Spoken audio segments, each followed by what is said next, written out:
Welcome to Babblecom 5. This is episode 19 of season 4 of Babylon 5, Between the Darkness and the Light. Sheridan is talking with Franklin in his quarters, only he isn't, I'm afraid, because in fact his interrogators are still hard at work wearing him down, now trying to get details of his contacts in the Mars Resistance as a sideline to their main efforts to convert him to their way of thinking that the whole effort has been driven by alien influence on him. They see this as the most efficient way of ending the conflict, and feel he's close to turning, as they've now distorted his sense of reality, but they need genuine conversion, and not just a confession, in order to strike an ideological blow to the resistance to Clark as a whole. The interrogator's assistant wonders if they should just bring his father in to threaten him directly, but her boss says if they do it, then it strengthens his resolve. If they don't, they appear weak, so they'll keep at it, drugging him further. Garibaldi is still on Mars. Nice exterior shot of forklifts at work at a warehouse where he's meeting a resistance contact. He's getting nervous by the time his contact shows. He told them his story. Just one problem, they didn't believe him. He's quickly subdued as several more resistance members turn up to hammer home the point. Things do not improve with his arrival into the resistance base, as Number 1 brings Franklin with her, with every intention of putting Garibaldi down. Whilst he has chance to say that Bester affected his behaviour, he has no proof, and Franklin is largely going on the facts as presented, which are undeniable. With Number 1 impatient, Garibaldi reaches out to Lita, who could scan him to verify what he's saying, except that the resistance isn't keen on her either. Number 1 takes a shot, but Franklin deflects her aim, and Lita grabs a rifle and starts firing over heads to subdue those present. With Franklin also armed, he demands, despite his own reservations, that Garibaldi be given a chance, and swaps weapons with Lita as she prepares to scan Michael. A surface scan confirms he's telling the truth, or at least he believes he's telling the truth, but there are blocks in place on his core memory. It's locked down. Garibaldi encourages her to push through, but she is concerned a deep scan will hurt him. He says a headache he'll get over. Being dead, he won't. She starts to scan, but then whispers to him that the blocks are level 12. Only a Psychop could put them in or break them, but he urges her to try. In doing so, her eyes go all black as her enhancements kick in, and she breaks through, flashing through his memories. As Number 1 questions her, still in her heightened state, Lita does a mental core dump onto her as the most efficient way to prove that she's not making it up, to save Michael. Number 1 can't argue with the truth of this, and orders Garibaldi cut loose. The Resistance fleet is up against the Damocles and the Orion, both Omega-class cruisers who decline to stand down. Ivanova takes 2 tactical squadrons of White Stars in and disables their weapons and propulsion systems in short order, leaving them enough time to evacuate. She orders the crews picked up and taken to Beta 9 pending trial. Marcus notes this is slowing them down, but Ivanova is adamant that they not be given the chance to get away and go to ground, and so that others understand there are consequences to carrying out illegal orders. With that, she orders them on to the next target. Garibaldi has an idea, thanks to old contacts and his new hero status with Earth Force locals, for turning Sheridan in, where Sheridan is being held. He thinks he can get him out, but getting in is going to be the difficult part. Number 1 is less than helpful, because she's got manpower shortages and her own concerns, and Lita notes they've had Sheridan for almost a week. He could break any time if he hasn't already. So it's a skeleton crew or nothing. Once he's Earthside, there'll be no chance of this. On the station, Lanier catches up with Delenn to tell her that a council meeting is in progress at Londo's request, yet they weren't invited. They don't even know what it's about, but Lanier believes it's likely to be depressing in the circumstances. However, he's wrong as it turns out, and as Londo says, with them present, they can now officially vote, and there are no dissenters. But what are they voting on? Londo observes that during the war, it was Sheridan that put the station on the line for all the other races. The game would not have done this for the Pak'ma'ra, nor the Drazi for the Narn. The humans have become the glue that binds the other races together, and so they have voted to provide a support fleet to back Sheridan's efforts in light of his capture, to demonstrate the League's solidarity with him. Humans will still lead the fight, but as Veer says, it is unusually both morally and politically right to provide support in order to stop Earth turning in on itself, or possibly against the other races, and to preserve the new spirit of cooperation that the war fostered amongst the younger races. Londo kept Delenn out of it because he did not want her to be accused of driving such an idea forward purely for the sake of her relationship with Sheridan. Garibaldi, Franklin, Lita and a resistance guide are taking the low road to Sheridan, interrupted on occasion by Mars quakes caused by Earth Force excavation works and arguments over gulping water, leading to an amusing piece of monologuing for Lita, who has been accused of being a better liar than Franklin, which she protests at, saying she is in fact a terrible liar and is going to sue someone when she gets back. Garibaldi's team loses its guide as they move underneath the staging area, and she warns them that PPG fire will be picked up by internal sensors before she departs to wait for them. In hyperspace, Marcus shuttles a crew member from the Damocles onto the White Star with disturbing news given in the hope of leniency from the War Crimes Tribunal. It seems that not everyone who defects to the Resistance fleet actually does so. Some are playing both sides against the middle. He has news of an advanced destroyer fleet loyal to Clark that has orders to ambush the mass Resistance fleet before it moves on to Mars. He doesn't know how big the fleet is. Marcus and Ivanova debate this development privately, believing that the danger must be real if Clark is willing to commit such a force to battle, and that they would know the Earthship's weak points. They anticipate that this could be the plan, to weed out Earthships from the fleet, to make it appear that it is primarily composed of alien ships, to reinforce the messaging of alien menace from Clark. One thing Ivanova is sure of: she will not let the fleet walk into an ambush, and the White Stars have the best chance of being able to cope with whatever Clark's planning to throw at them. Marcus doesn't know if they'll be able to win given the unknown number and abilities of their opponents, but Ivanova is adamant. Garibaldi's team runs into trouble in the tunnels, and he takes a knife to the back, forcing Franklin to stitch him up, but they remain undetected, with Lita on cleanup to dispose of the patrol's bodies. They then start to change into Earth Force uniforms. Ivanova has an exchange of views with the Agamemnon's captain, which basically ends with her trumping him using a chain of command argument. Without Delenn there, the White Star fleet is under her authority. She can reach Sector 300 fastest, and if they fall, she encourages him to mop up. But the Earth destroyers have symbolic value, so she wants them kept safe if at all possible. With that, the White Stars accelerate away from the fleet to beat the other ships to the rendezvous point. Ivanova then has to have a debate with Marcus about getting some rest, as they're 5 hours away from the target. They settle on a split of the time between them. Garibaldi succeeds in bluffing his way past the initial layer of internal security, his newfound fame again serving him well. The second point of contact is, however, not a fan, so as they feign finding authorization, Lita broadcasts pain to one, whilst Garibaldi finishes off the other. Lita snagged the code to the door from their minds before they were rendered unconscious, and they get to Sheridan, who is very out of it, but thinks he ought to kick Garibaldi's butt for something. Garibaldi's wound has opened up. In hyperspace, Ivanova is still on her rest period, which has turned into a sleep period of 4 hours, which is longer than she agreed to, and she says it's the last time she'll trust Marcus. He points out it's also the first time. Before they leave, she notes to him that she has a perfect memory, and repeats a phrase he once said to her in Minbari in the same room, which at the time he passed off as a greeting, but which she now knows the meaning of, having learned some Minbari since. He'd said she was the most beautiful woman he'd ever seen. She thanks him now. He says you're welcome in Minbari after she's gone. Garibaldi's group reach the outer layer of security again, and of course are challenged when they see they have Sheridan. Garibaldi's bluff failing as his fresh wound is now noticed. This time they have to shoot their way out, with Garibaldi and Franklin doing the honours before Sheridan pumps round after round into a guard on the deck who is about to start firing again. He asserts he's fine. Ivanova's fleet reaches the rendezvous point, but detect nothing and jump into normal space anyway, and shortly after they do, more jump points open on top of them, but they immediately realise there's something unusual about the emerging ships. They're Earth Omegas, but with bolted-on shadow tech organic skins and small spikes, clearly crudely reverse engineered from the specimens Earth had access to.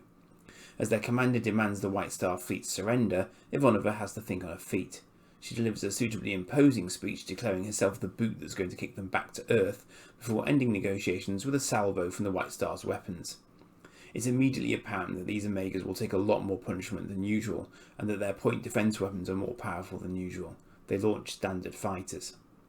Ivanova decides that speed and manoeuvrability are their best assets, and orders the White Stars to form up, with some giving cover from the fighters, whilst the others engage the Omegas.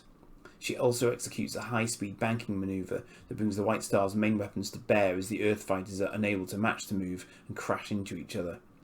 This and high-speed passes allow the White Stars to grind the Omegas down, but not without taking losses, and as Ivanova refuses to back out, her ship helps to finish the aggressors but loses navigational control, and Marcus shouts at Ivanova to watch out as he realises they are about to collide with a large piece of debris.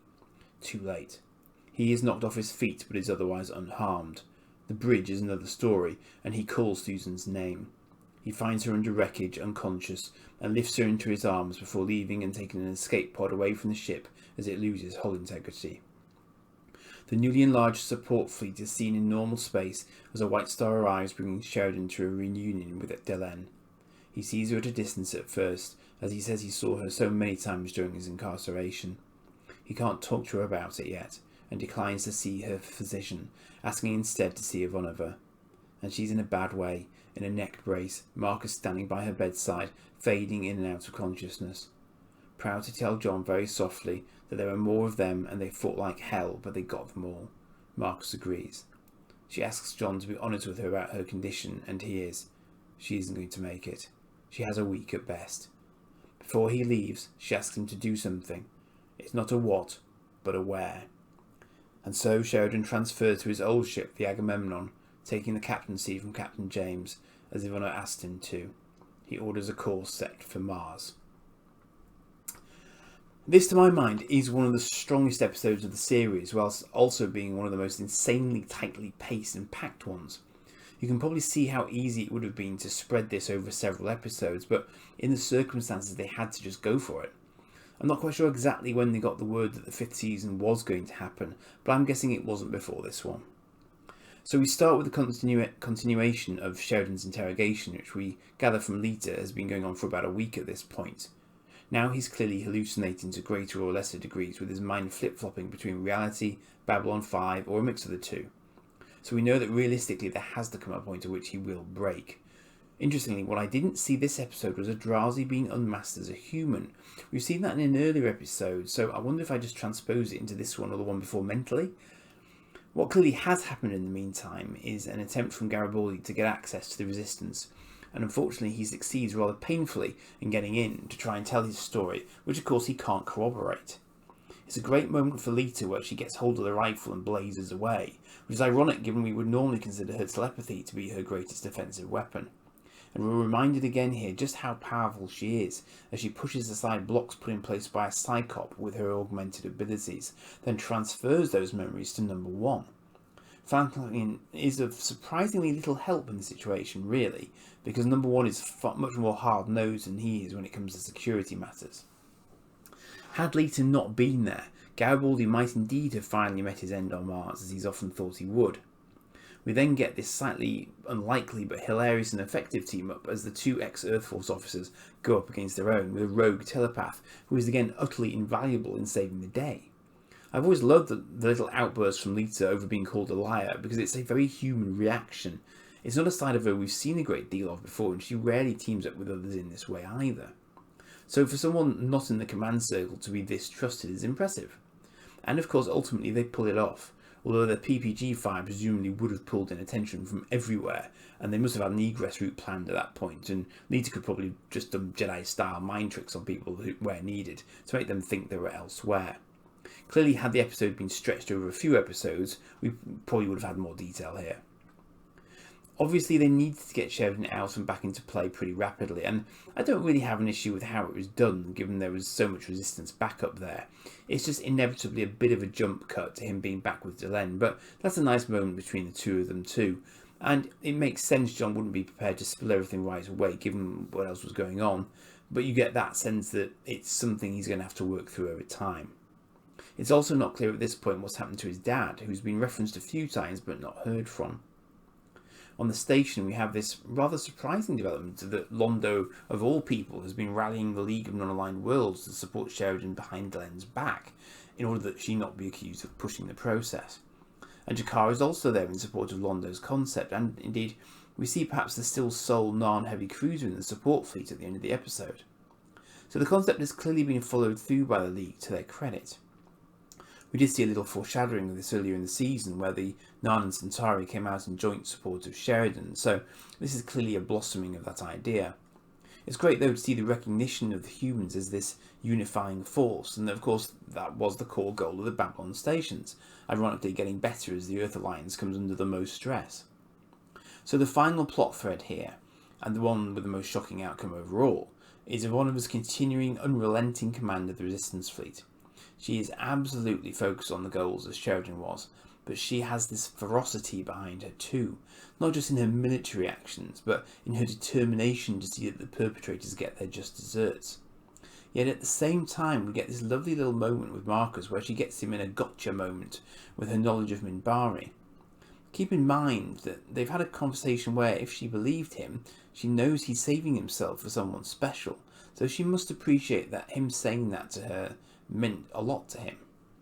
Chronically bad timing, naturally. You can imagine how people responded to this at the time, with there being that potential suddenly, and then her ending the episode with a week left to live. JMS can be ruthless when he feels the need to be. The intelligence Ivanova and Marcus get in this episode is reflective of a comment Marcus made to Sheridan about going on board the Agamemnon when it first arrived to join the fleet, that you can't necessarily trust someone who's had a change of heart just because they say they've had a change of heart. Indeed, one could argue that taking this ambush warning seriously was itself dangerous because it resulted in all the White Stars, presumably, leaving the fleet unguarded. Equally, as was almost the case, the White Stars themselves could have been taken out, leaving the fleet greatly weakened. At the end of the day, this was the call Ivanova had to make, and it just about worked out for her tactically, but obviously at great personal cost, although knowing her, she would see this as an honourable end.